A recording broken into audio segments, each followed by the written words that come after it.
Okay. This is just blowing my mind, and everybody is just really on top of their game tonight, I think. So, and plus, you're all just great. So, I wasn't sure what to read, but I think I can find something. Let's see here. That's why we say where every poet is a feature, and deservedly so. That is absolutely correct. Okay. Spirit catcher to the pure fool. Spirit, soar free above the stuff of dreams and the ideas of people that seek to fix you in the place, space of what you once believed.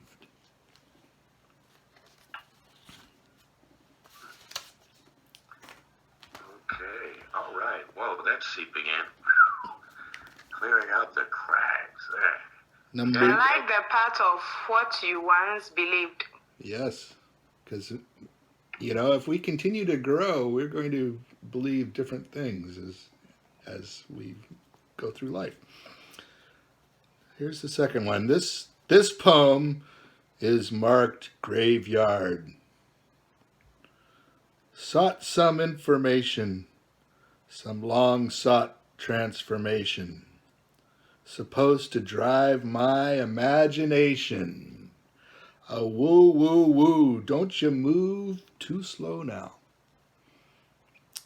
Got things to do and places to be, and don't know whether I'm gonna feel light as a feather, or pick the wild mountain thyme around the purple heather. Sadness, melancholy floods my head. What do you seek, stranger? Pure lust, nothing more. I could roam the hills in search of ancient lore. I crackle and I pop in anticipation of my first appreciation. But brought here by a common reason. What reason? Is my perspective the only one that's bent? Only to my perspective. The half-train express, dare to progress, dare, regress, the old game's the same on the howling express. Wellsprings untapped, fasten the tap, fasten your seatbelts, we're coming in for a landing. It's like meditation. Om Mani Padme Hum. This poem is marked graveyard.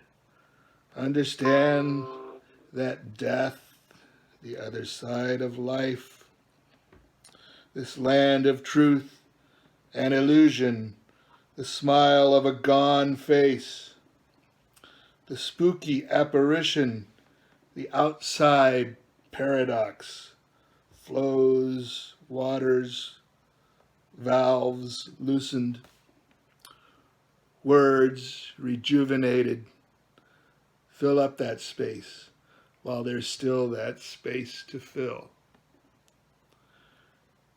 Trying to find the definition for this space, these various fields of energy, each here for its own reasons. Wow. All right. Applause meter. Applause meter. Yes. Thanks. For number 3, I'm going to read one by my friend Chip Roberts, and she very kindly let me publish it in my most recent Roarshock page. I put the link that has the text in the chat there. The adventure. Great. One Yeah. second. Vicky, could we ask you to mute, please? Because we're hearing bells and whistles on your end. If you'll please mute. Thank you. Sorry. Go ahead, Dave. That's okay. So here we have Chip Roberts, The Adventures of Mythic the Snake. I'm actually reading from the screen, which I'm always nervous about. The Adventures of Mythic the Snake. A daughter and granddaughter, with no intention to purchase, went to a reptilian convention. They returned with a cage, an orange snake, and some mice in a bag which they fridged, wrapped with plastic and ice. They named the snake Mythic, and he was quite small. There was fresh water, sand, and one defrosted mouse. His glass house, secured by big clips, was quite tall. Still my eyes wandered round to the cats in the house. And then came the news that there was a pandemic, which President Trump said was only the flu. So just as I pondered the weirdness of that, my granddaughter came to me holding a cat, saying, Mythic is now eating too. Oh, how the anxiety grew with the news. The 6 feet apart thing, Trump's all about me. It seemed that this country was split between views. The masked and the unmasked, the meaning of free.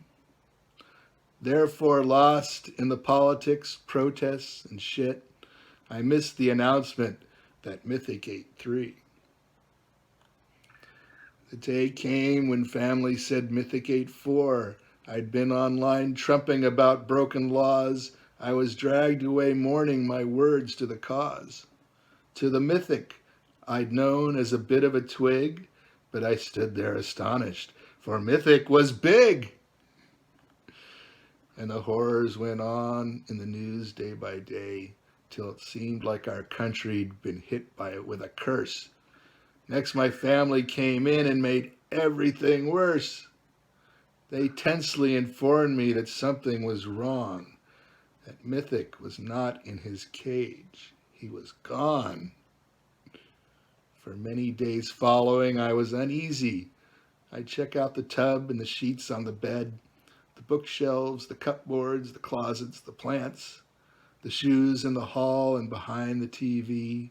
The thought of a cat getting him made me queasy. Then after 3 weeks, I assumed he was dead. I just about finished some work in the house when I saw our cat Mitu bent down to the floor. He was rigid, eyes large, reaching under the fridge. Quickly, all of our cats were behind a closed door, while my daughter worked swiftly defrosting a mouse. Well, Mythic was hungry and came toward that mouse, and he took a large bite of the head. Then my daughter, with tongs, clamped the bait's other end, and she picked him up while he was fed. So Mythic's adventure is over at last. We're all happy he will survive. There are weights on the top of his habitat now, but he's outgrown this space pretty fast. In 3 days, his new cage will arrive.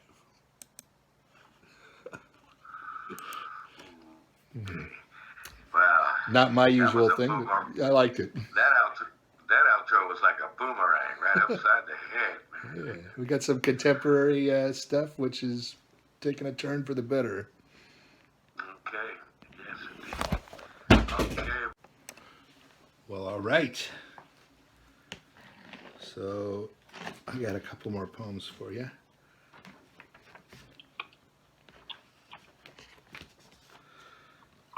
Contact. Note, God bless transpersonal perception.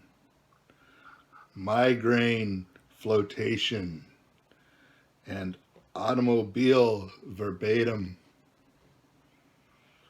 The devil take ye all, sluggish crusaders, born again losers, broken down sheep herders.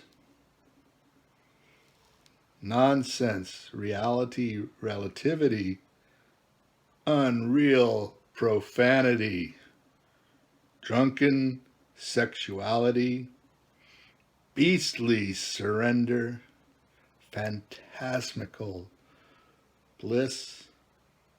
No more war. Starseed, blast off. Note, contact. Yonder red goat doth laugh behind his beard. Absurd laurel blossoms dangle from the wob, and fibbing nightingales chirp by the fountain.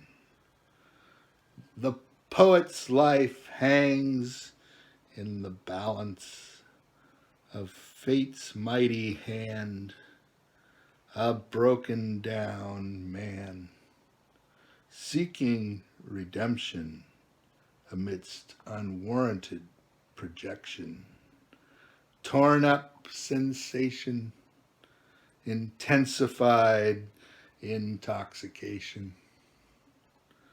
Wake up, wild tamer, lots to do, renamer. The game is beginning all over again.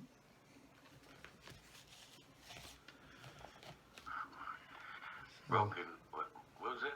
Reborn, broken down losers? Yeah, it was sluggish crusaders, born again losers, which is Now, I got something for you here.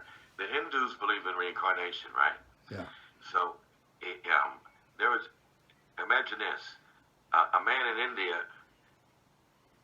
commits several murders and gets convicted of a double life term. Right. So what happens? When he dies and gets reborn, Yeah. da.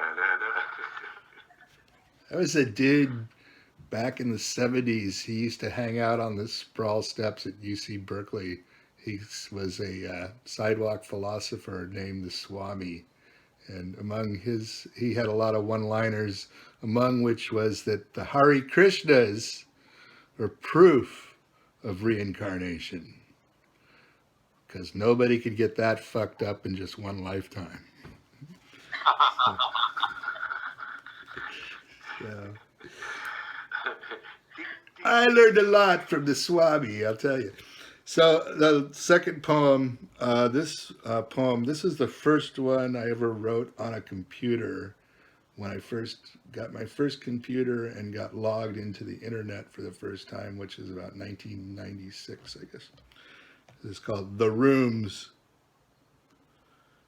I can write this thing now. What can I do with it? Discover the myriad rooms. Open the hidden files of existence. When we have explored thoroughly our own closed world, we hook up to larger networks, sometimes by happen chance. The universe of intelligence, learning how to observe, enjoy itself.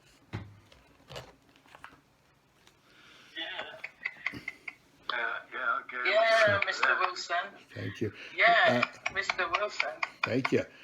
The only caveat I would add is that it's not just intelligence that I found out as I moved along. There's plenty of stupidity too, but I think the intelligence gets the weight and will win in the end.